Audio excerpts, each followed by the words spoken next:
ദൈവത്തിന് മഹത്വം. നമ്മുടെ പ്രതിദിന ആഹാരം മെയ് 21.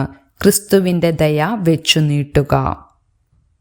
ഏശാവ് ഓടി വന്നു, അവനെ എതിരേറ്റു, ആലിംഗനം ചെയ്തു, അവൻ്റെ കഴുത്തിൽ വീണ് അവനെ ചുംബിച്ചു. രണ്ടുപേരും കരഞ്ഞു. ഉൽപ്പത്തി പുസ്തകം 33 അധ്യായം 4 വാക്യം. ദയോ പ്രതികാരമോ? ഒരു little league regional championship baseball ഗെയിമിനിടെ ഒരു വന്യമായ പിച്ച് ഐസയായുടെ തലയിലാണ് കൊണ്ടത്. അവൻ തലയിൽ തടവിക്കൊണ്ട് നിലത്തിരുന്നു. ഭാഗ്യവശാൽ ഹെൽമറ്റ് ഗുരുതരമായ പരിക്കിൽ നിന്ന് അവനെ സംരക്ഷിച്ചു.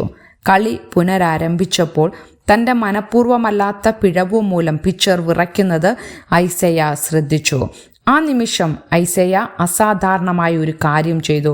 അദ്ദേഹത്തിൻ്റെ പ്രതികരണത്തിൻ്റെ വീഡിയോ വൈറലായി. അവൻ പിച്ചറിനരികിലേക്ക് നടന്നു, അവനെ ആശ്വസിപ്പിക്കുന്ന ഒരു ആലിംഗനം നൽകി, തനിക്ക് കുഴപ്പമൊന്നുമില്ലെന്ന് പിച്ചറിനെ ബോധ്യപ്പെടുത്തി.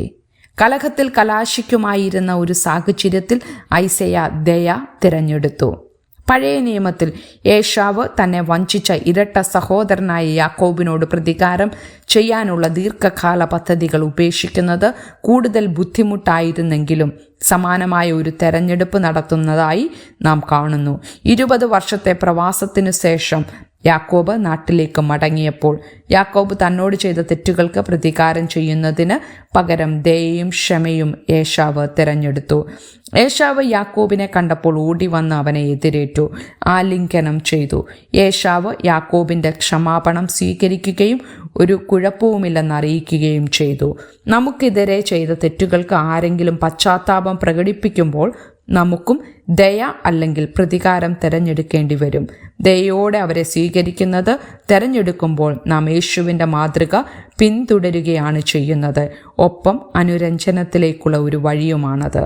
ചിന്തിക്കുക, ഒരു തെറ്റ് സമ്മതിച്ചതിന് ശേഷം നിങ്ങളെ എപ്പോഴാണ് ദയ എതിരേറ്റത്? മറ്റൊരാളോട് നിങ്ങൾക്ക് എങ്ങനെ ദയ കാണിക്കാൻ കഴിയും? ദൈവത്തിന് മഹത്വം.